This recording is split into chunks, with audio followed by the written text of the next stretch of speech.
All right, guys, just doing a little quick tech tip video here. I am working on, see if I can get a better look at this, a little 80%, just a little single stage Goodman gas furnace.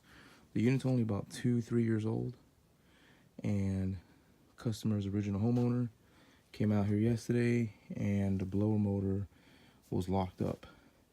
So I just finished changing out the motor now, put a new motor, new capacitor. But I want to make a video about what to look for when you go into people's homes.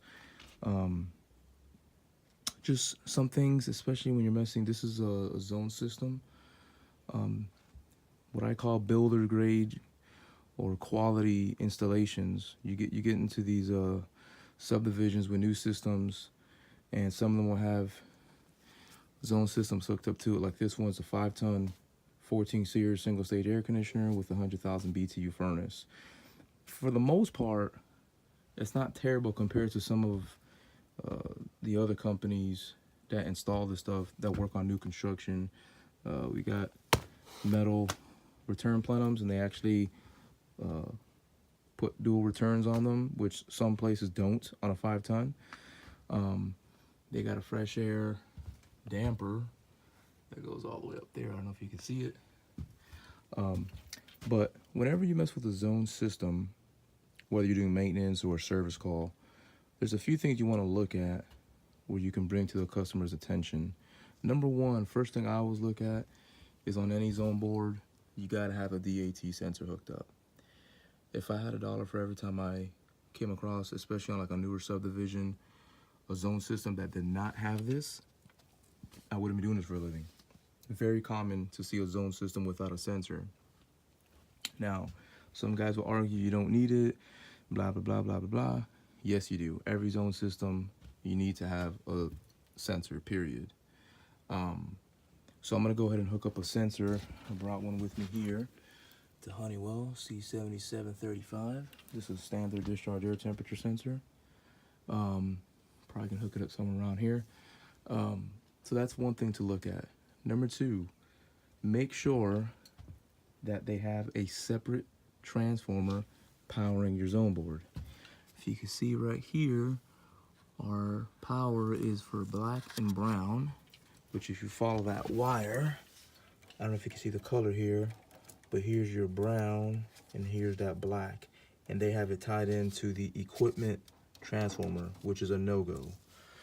This is a 40 VA transformer, and it's already taking care of all the low voltage load with the contactor and the circuit board and all the circuitry within the furnace. It is not big enough to handle the zone board. I think the zone board, if I look at the manual, I think it was like 6 to 8 VA just for the zone board, and I think it's 8 VA for each damper.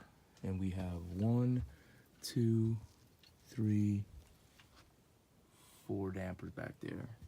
So 4 times 8 is 32. So you're looking at 32 VA for a spring open power close damper plus what you got here.